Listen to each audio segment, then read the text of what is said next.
Winston as Churchill, The World Crisis, Volume 4, Chapter 9, The Unfinished Task.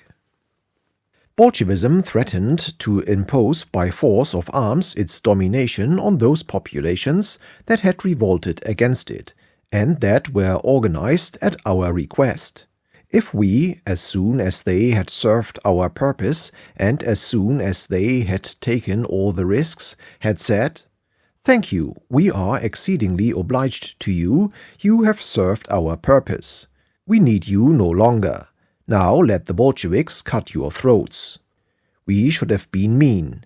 We should have been thoroughly unworthy. By Lloyd George, in a speech in the House of Commons, April 16, 1919. If Russia is to be saved, as I pray she may be saved, she must be saved by Russians. It must be by Russian manhood and Russian courage and Russian virtue that the rescue and regeneration of this once mighty nation and famous branch of the European family can alone be achieved. The aid which we can give to these Russian armies, who, we do not forget, were called into the field originally during the German war to some extent by our inspiration, and who are now engaged in fighting against the foul baboonery of Bolshevism, can be given by arms, munitions, equipment, and technical services raised upon a voluntary basis. But Russia must be saved by Russian exertions, and it must be from the heart of the Russian people and with their strong arm that the conflict against Bolshevism in Russia must be mainly waged.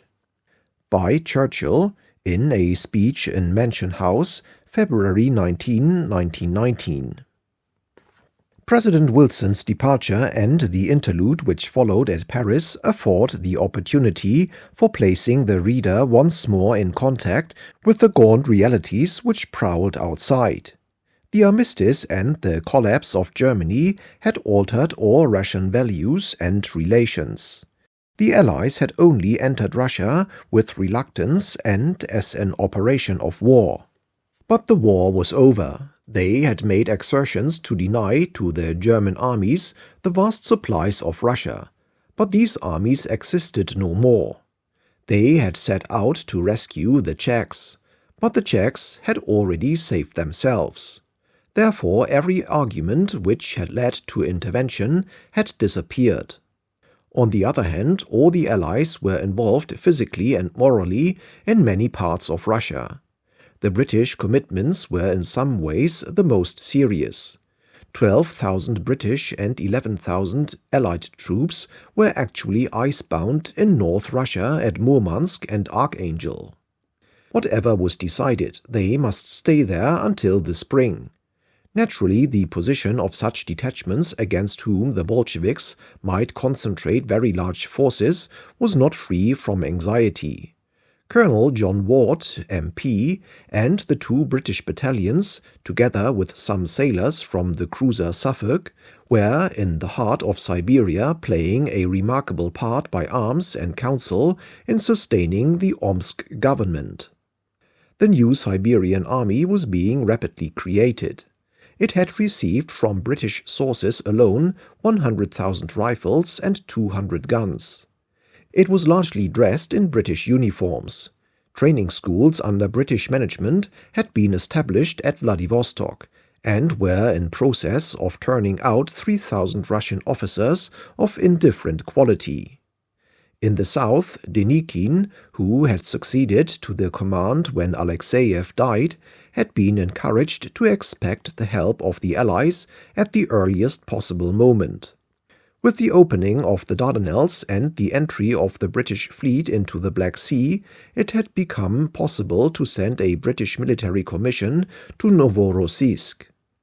On the reports of this commission, the War Cabinet decided on November 14, 1918, to assist Denikin with arms and munitions, to send additional officers and military equipment to Siberia, and to grant de facto recognition to the Omsk government. Lord Balfour, the Foreign Secretary, in a memorandum of November 29, set forth to the Cabinet the policy which should be pursued. This country, he wrote, would certainly refuse to see its forces, after more than 4 years of strenuous fighting, dissipated over the huge expanse of Russia in order to carry out political reforms in a state which is no longer a belligerent ally. We have constantly asserted that it is for the Russians to choose their own form of government, that we have no desire to intervene in their domestic affairs, and that if, in the course of operations essentially directed against the Central Powers, we have to act with such Russian political and military organizations as are favorable to the intent. This does not imply that we deem ourselves to have any mission to establish or disestablish any particular political system among the Russian people. To these views His Majesty's government still adhere, and their military policy in Russia is still governed by them. But it does not follow that we can disinterest ourselves wholly from Russian affairs. Recent events have created obligations which last beyond the occasions which gave them birth. The Czechoslovaks are our allies, and we must do what we can to help them. In the southeast corner of Russia, in Europe, in Siberia, in Transcaucasia and Transcaspia, in the territories adjacent to the White Seas and the Arctic Ocean, new anti-Bolshevik administrations have grown up under the shelter of Allied forces. We are responsible for their existence and must endeavor to support them. How far we can do this and how such a policy will ultimately develop, we cannot yet say. It must largely depend upon the course taken by the associated powers, who have far larger resources at their disposal than ourselves. For us, no alternative is open at present than to use such troops as we possess to the best advantage, where we have no troops to supply arms and money.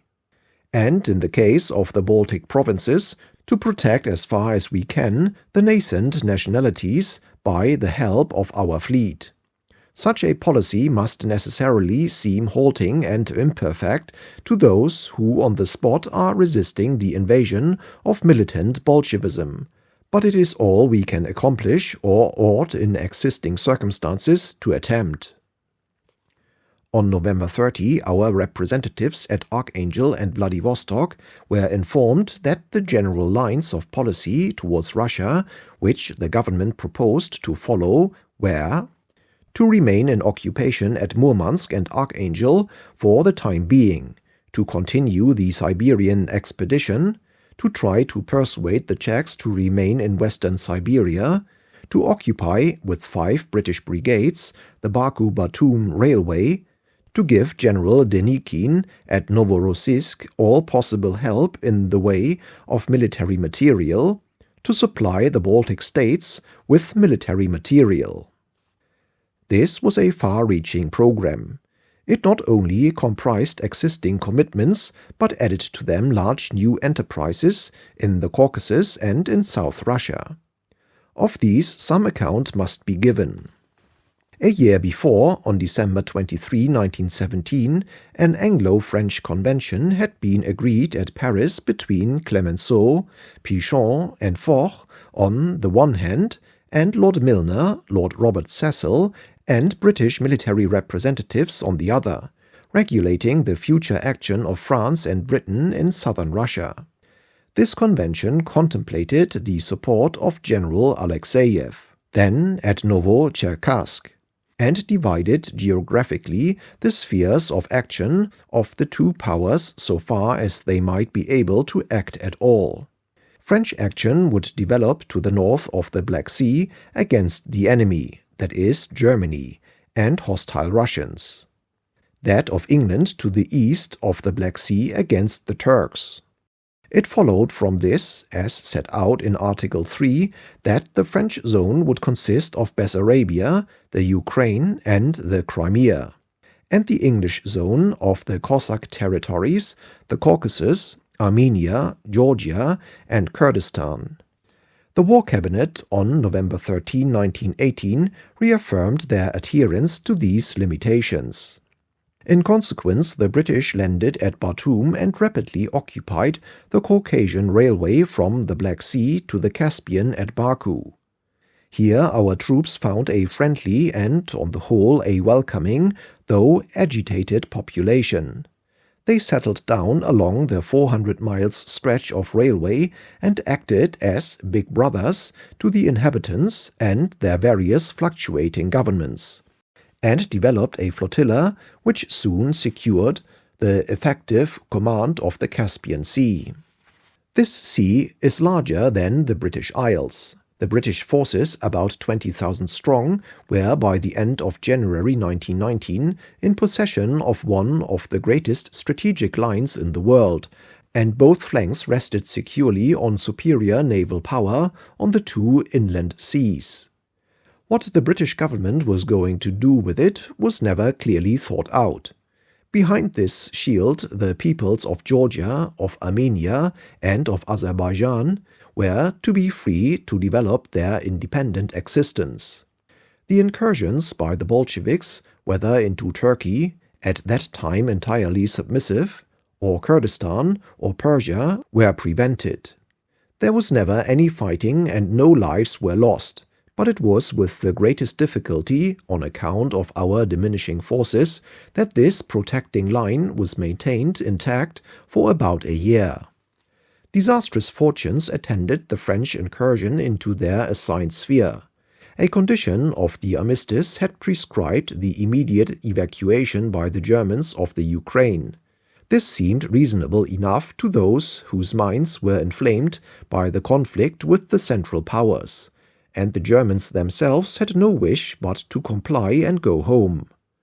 In fact, however, it withdrew from South Russia the only strong, sane, effective element by which the daily life of 20 or 30 million people was maintained.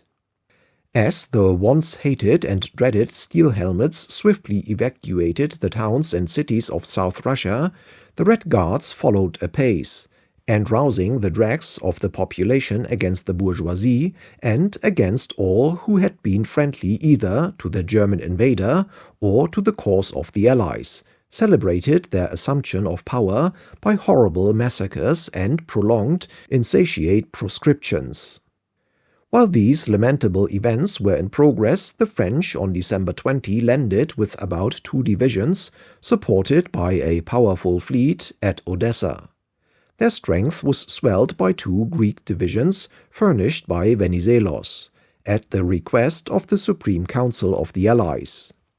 Thereupon occurred the first real collision between the victors and the Bolsheviks. It was not decided by the ordinary implements of war. The foreign occupation offended the inhabitants.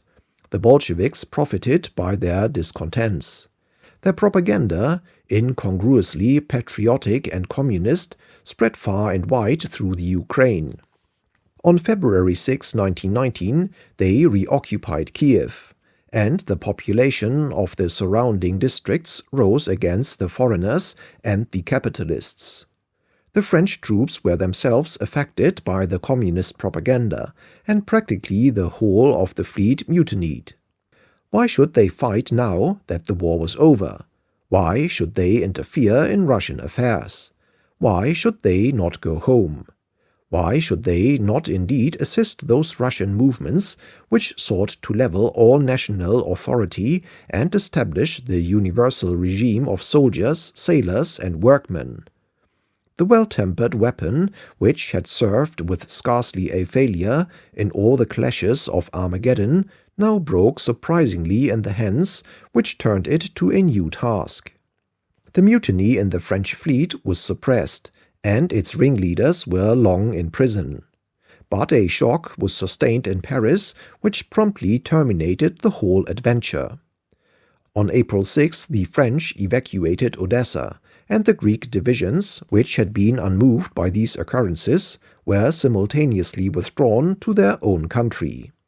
Hard on their heels, the Bolsheviks entered the city and inaugurated a second fierce revenge. This brief recital of the salient episodes is necessarily incomplete. The same kind of ebullitions and confusions were repeated with varying features wherever Bolshevik and anti-Bolshevik forces were in the field. A welter of murder and anarchy, of pillage and repression, of counter-revolt and reprisal, of treachery and butchery, of feeble meddling and bloody deeds, extended in a broad belt from the White Sea to the Black. In all this zone no one knew what to do or whom to follow. No organization seemed proof against the universal decomposition, and cruelty and fear reigned in chaos over 100 million people. Marshal Foch had, on January 12, brought the Russian-Polish situation before the Supreme War Council.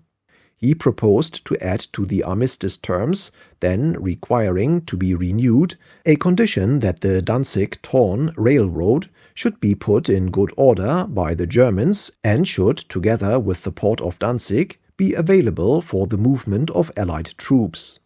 He contemplated forming a considerable army principally of American troops, together with Polish forces and well-disposed Russian prisoners of war, for the protection of Poland and operations against the Bolsheviks. The Americans had, however, no intention of being used for such a purpose, however desirable. It was certain that no British troops would be available. The Marshal therefore fell back on minor expedients, and the statesman took refuge in platitude. I entered the War Office as Secretary of State on January 14, 1919, and became an heir to the pledges and tragedies of this situation, as well as to those domestic difficulties recounted in a previous chapter. Up to this moment I had taken no part of any kind in Russian affairs, nor had I been responsible for any commitment. I found myself in the closest agreement on almost every point with Sir Henry Wilson, the Chief of the Imperial General Staff, and the policy which we advised and, so far as we had the power, pursued to the end, had at any rate the merit of simplicity. Our armies were melting fast. The British people would not supply the men or the money for any large military establishment elsewhere than on the Rhine. It was highly questionable whether any troops raised under compulsion for the war against Germany would consent to fight anybody else in any circumstances, or even to remain long in occupation of conquered territory. We therefore sang one tune in harmony: contract your commitments, select your obligations, and make a success of those to which you are able to adhere. We then urged the following measures. First, to wind up the Batum-Baku adventure in the Caucasus and bring our substantial forces out of danger and responsibility without delay. Secondly, to make a peace with Turkey that would show her that England was her friend. Thirdly, to discharge our pledges faithfully and fully by arming and equipping the anti-Bolshevik forces from our own immense surplus of munitions, and help them with expert officers and instructors to train efficient armies of their own. Naturally, it followed that we should try to combine all the border states hostile to the Bolsheviks into one system of war and diplomacy, and get everyone else to do as much as possible. Such was the policy we consistently pursued, and such were its limitations. But an alternative policy, of which there were powerful advocates, competed and clashed with these simple conceptions. The British government had inquired as early as December 1918 of its allies and associates whether some sort of peace proposals could not profitably be made to Russia. Footnote: in The Foreign Relations of Soviet Russia by A.L.P. Dennis. End of footnote.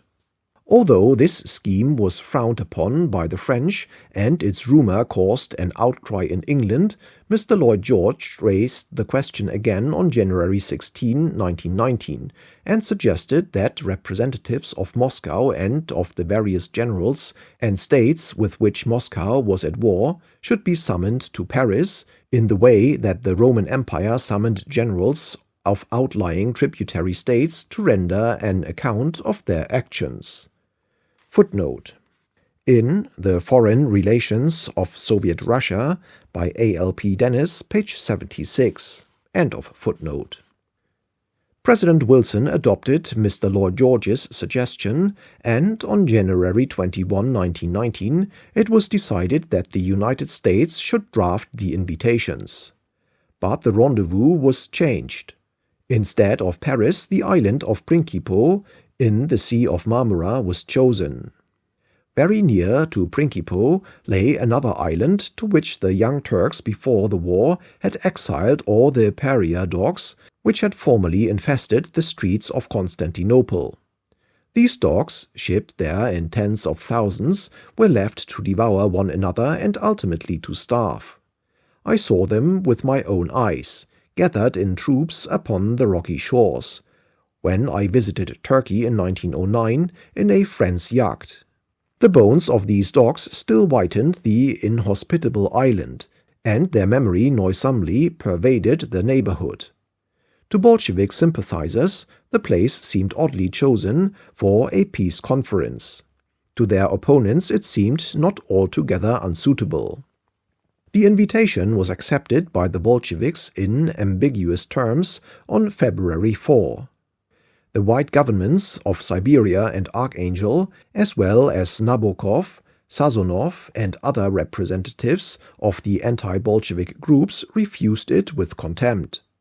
The whole idea of entering into negotiations with the Bolsheviks was abhorrent to the dominant elements of public opinion, both in Great Britain and in France. It was at this stage that I was for the first time involved in the Paris discussions about Russia. Having directly on my hands the Archangel, Kolchak, and Denikin military commitments, I had repeatedly pressed the Prime Minister for a definite policy. In long, anxious conversations, he showed his customary patience and kindness in dealing with the anxieties of a colleague. He finally suggested that I should go to Paris and see what could be done within the scope of our limited action. Accordingly, on February 14, I crossed the Channel on this mission and sat in the seats of the mighty. Then I saw the scene which has been so often described of the peace conference at work. Clemenceau presiding, grim, rugged, snow-white, with black skull cap. Opposite him Marshal Foch, very formal, very subdued, grave, illustrious, lovable. On either hand, in sumptuous chairs, sat the representatives of the victorious powers. Around Gobelin tapestries, mirrors, gilding and glittering lights. This was the only occasion when I had any official contact with President Wilson, and I shall recount what occurred. The conference had sat long that day, and it was past 7 o'clock when the Russian item on the agenda was reached. It was the very night that President Wilson was leaving on his first return journey to the United States. He had only a short time to get his dinner and catch his train to Cherbourg. He had actually risen from his place to leave the conference, and there could not have been a less propitious moment for raising an extra, disagreeable, and baffling topic.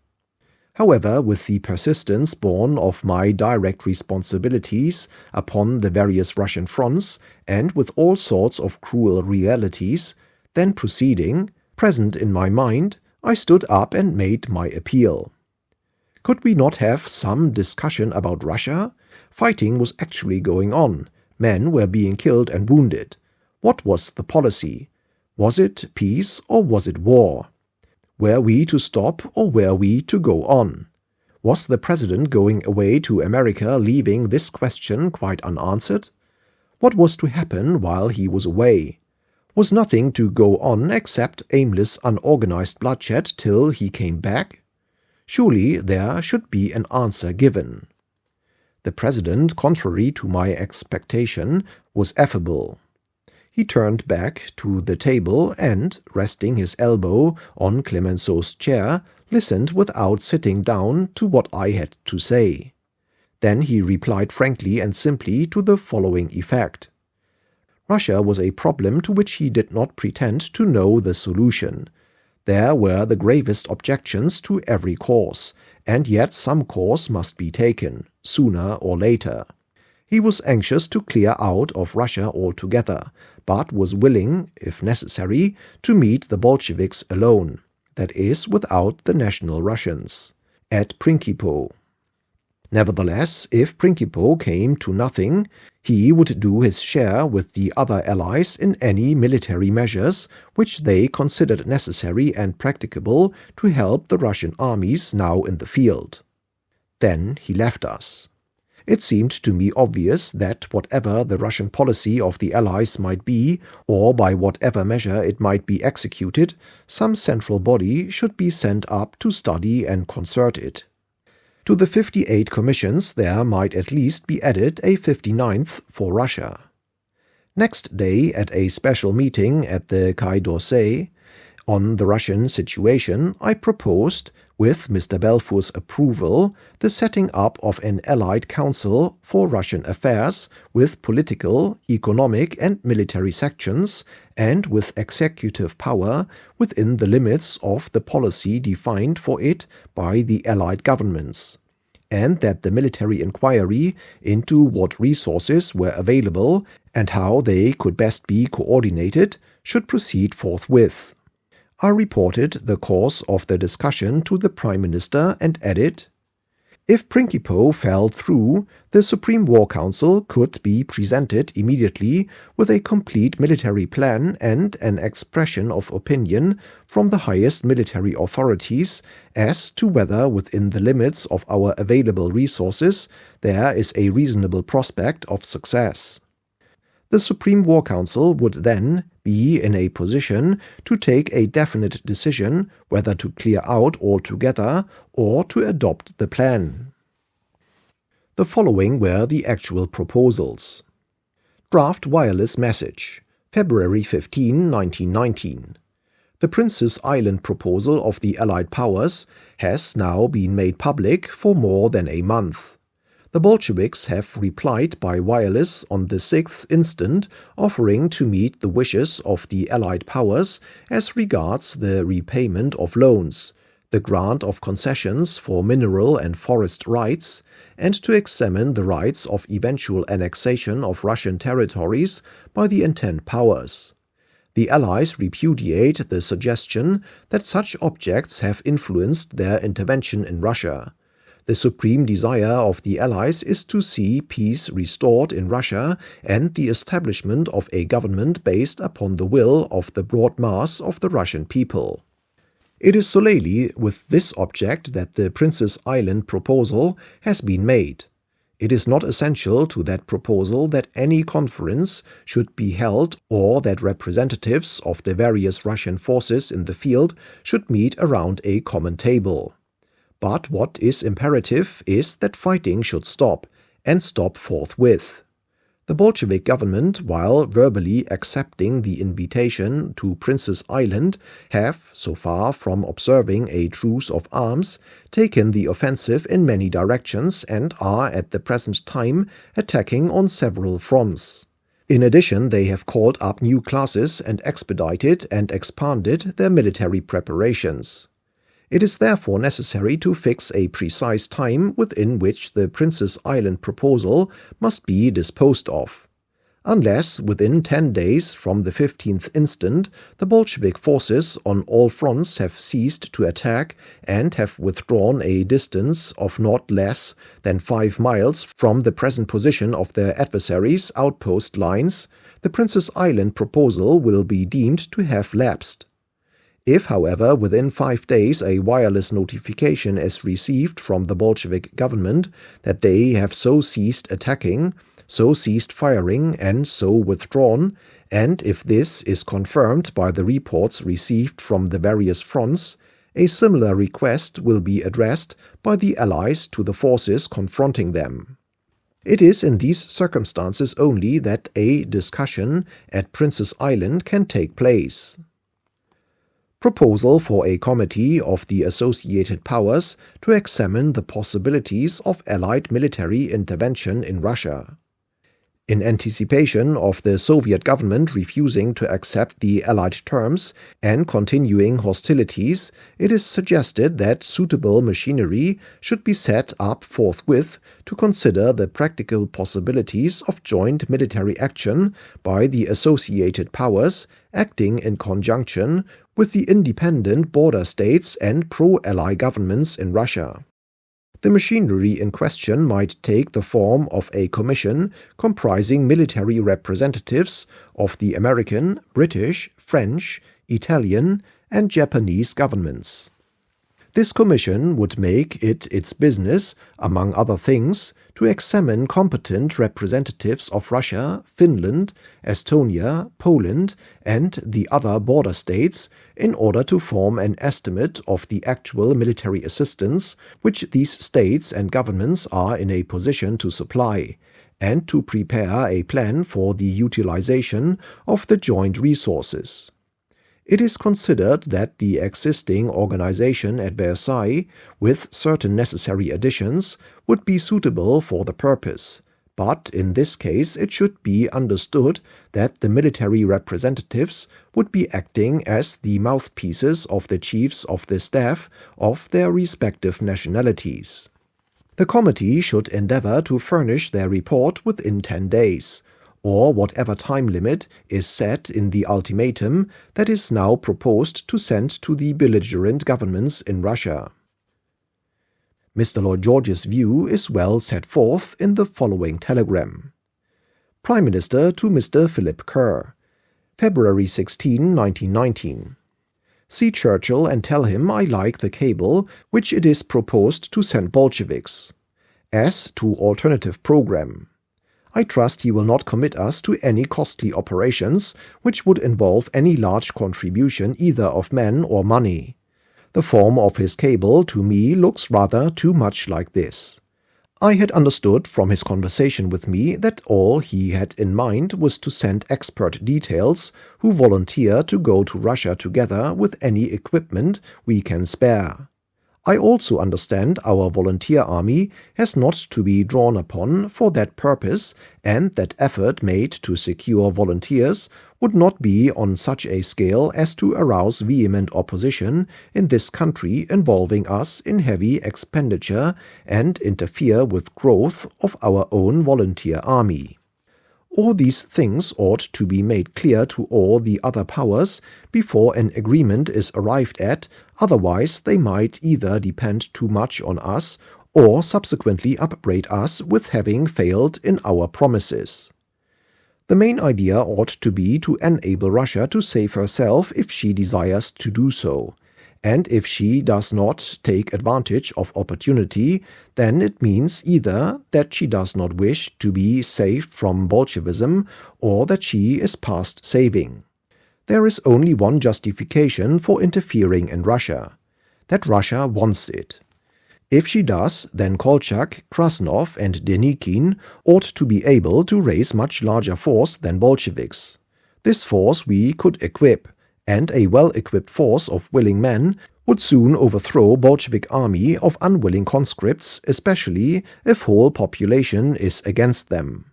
If, on the other hand, Russia is not behind Krasnov and his coadjutors, it is an outrage on every British principle of freedom that we should use foreign armies to force upon Russia a government which is repugnant to its people. I replied that in accordance with his views, the limited character of our assistance would be clearly stated. It was not, however, possible to obtain any measure of agreement between the powers. Perhaps, if President Wilson and Mr. Lloyd George had both been present, some conclusion either on one sense or the other might have been reached. Mr. Churchill to the Prime Minister. This afternoon I proposed the formation of a military commission to inquire into what measures were possible to sustain the Russian armies we had called into being during the war with Germany and to protect the independence of the border states. Fears were expressed that even setting up a commission to inquire into the military situation might leak out and cause alarm.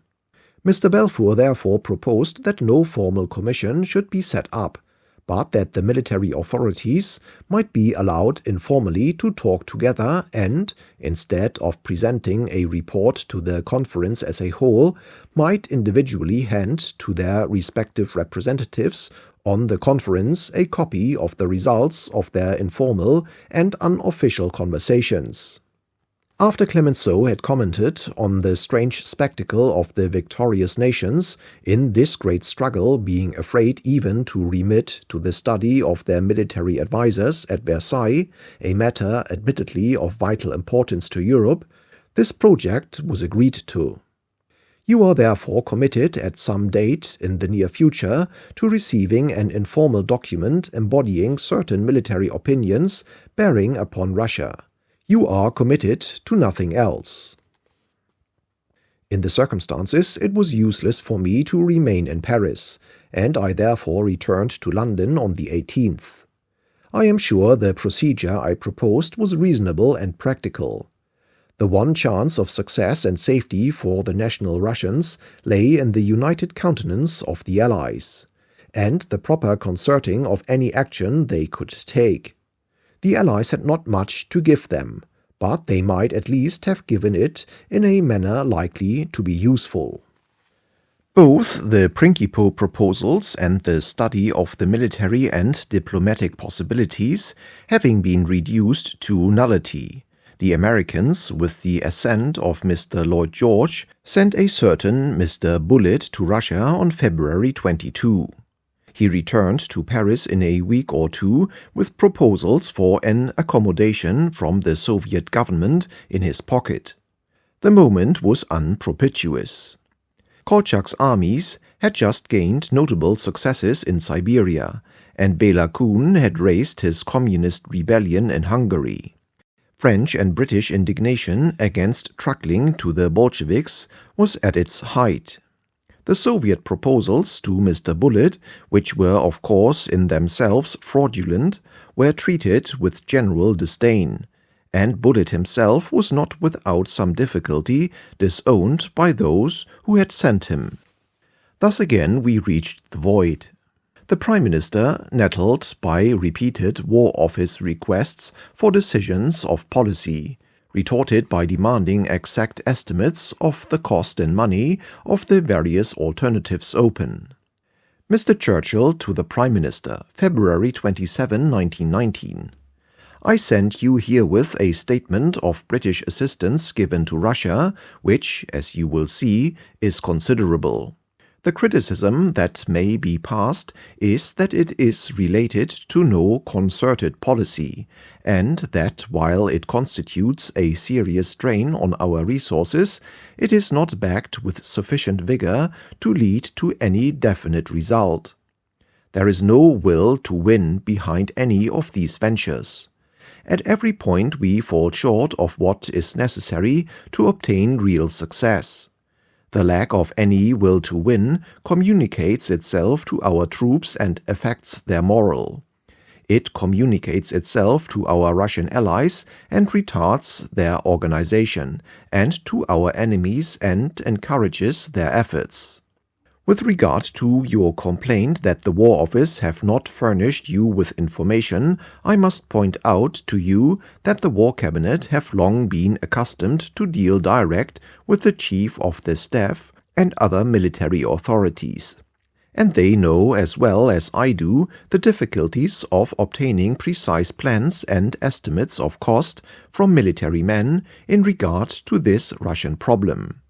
The reason is that all the factors are uncertain and that the military considerations are at every point intermingled with political decisions which have not been given.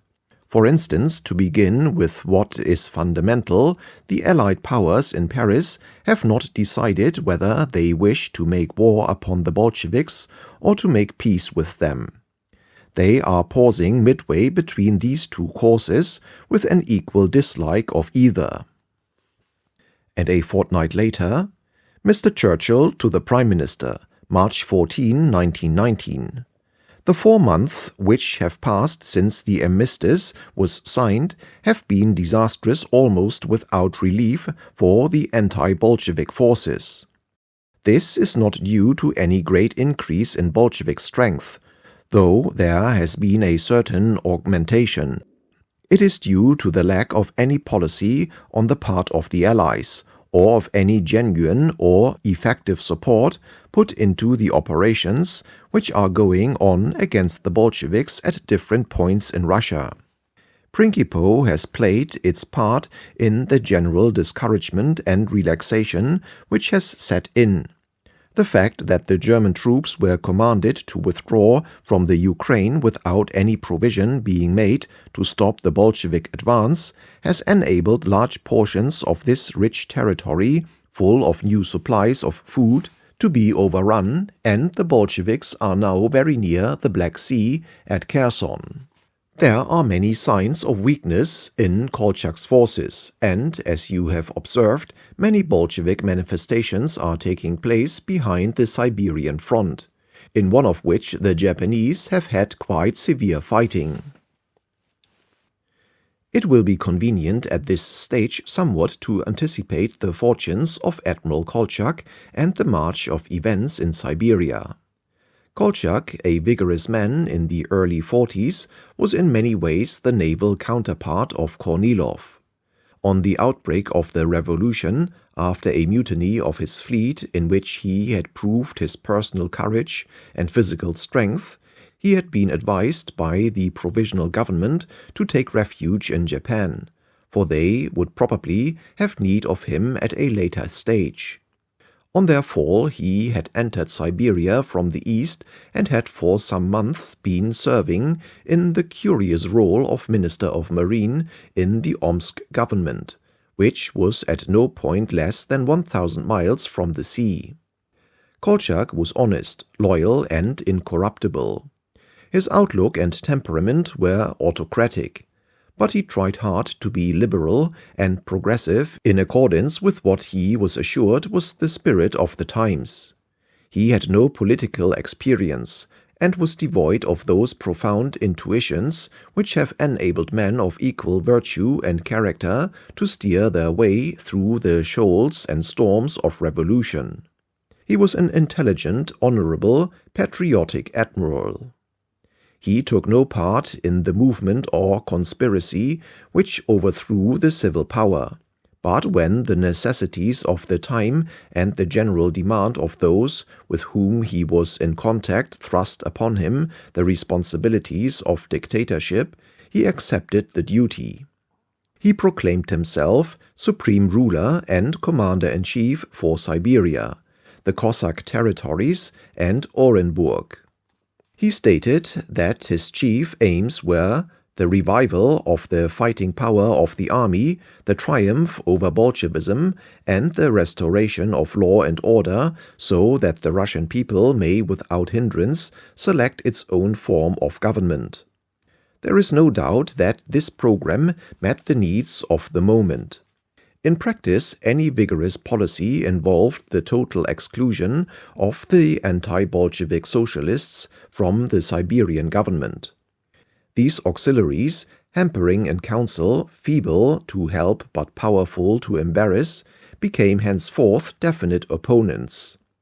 On the other hand, the principal trading and industrial circles, the cooperative societies, the municipal institutions, and above all the indispensable military power, rallied at once and increasingly in Kolchak's support. The mass remained sunk in Russian apathy and fatalism. He was the best man available. His program was the right program, but he possessed neither the authority of the imperial autocracy nor of the revolution. He was destined to fail in investing with fighting strength those immediate conceptions which are the commonplaces of civilized society. Under his direction, General Gaida, now commanding the Siberian army numbering about 100,000 men, for the time being advanced rapidly, reforming the whole front from which the Czechs had been withdrawn. By the end of January they had reconquered a belt of territory 150 miles wide. On March 1, encouraged by these successes, they resumed the offensive, with the object of gaining in the center and south the line of the Volga, and in the north of joining hands through Vyatka and Kotlas with the Russian and inter-allied forces at Archangel. An advance on a front of 700 miles with only 100,000 men could not succeed if any serious resistance was encountered.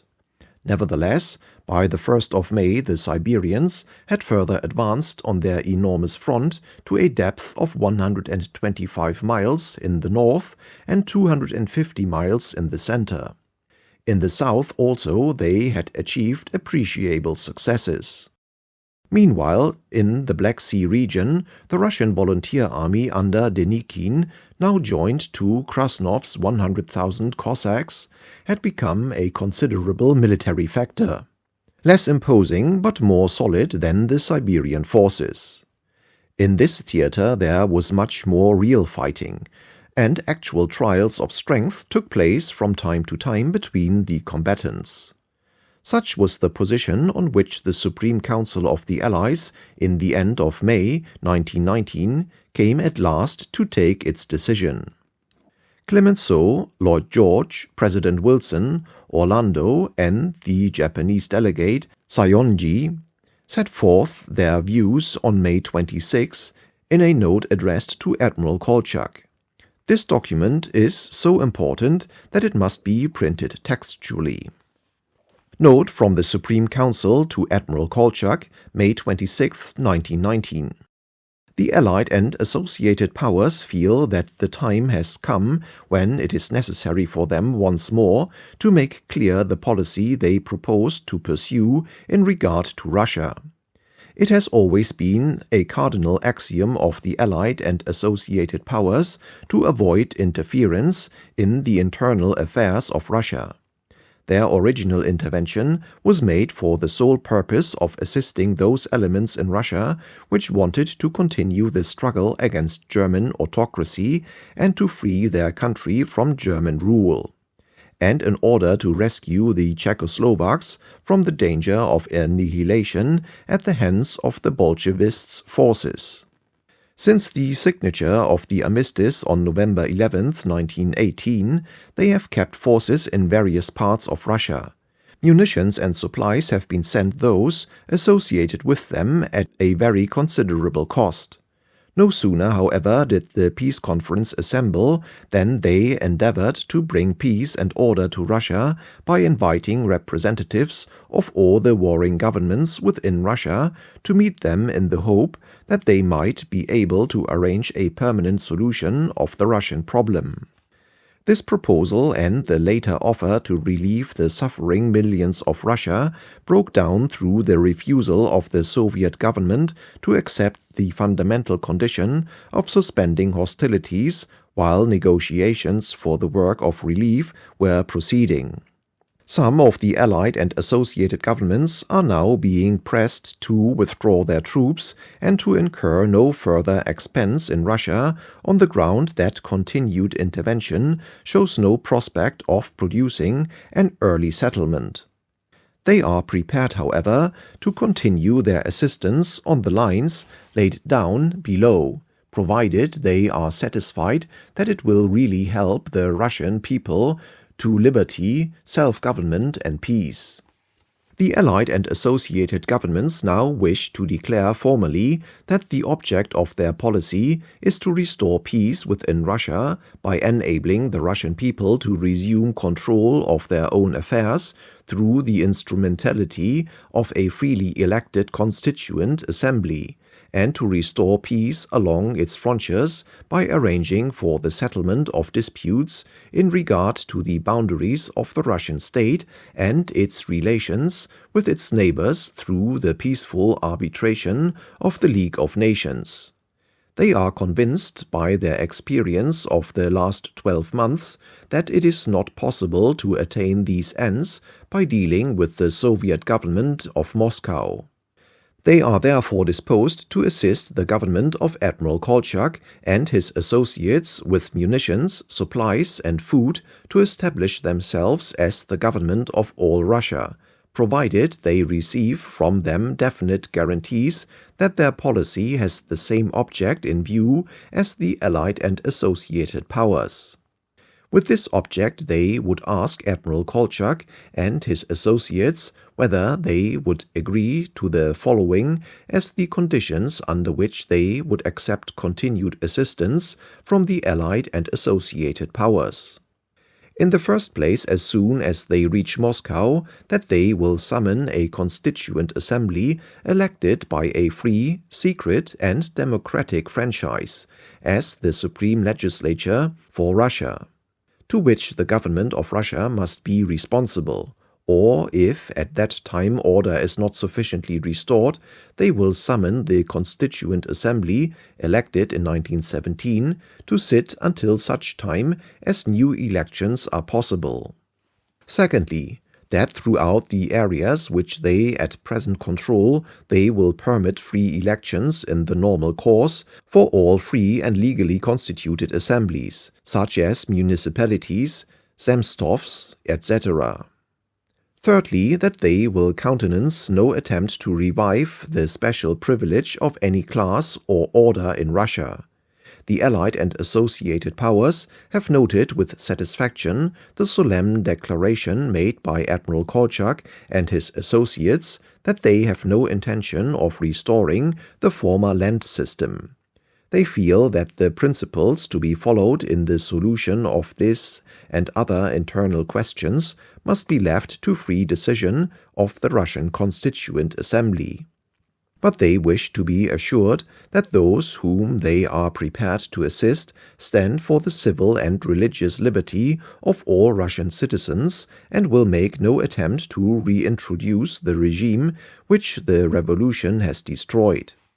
Fourthly, that the independence of Finland and Poland be recognized, and that in the event of the frontiers and other relations between Russia and these countries not being settled by agreement, they will be referred to the arbitration of the League of Nations.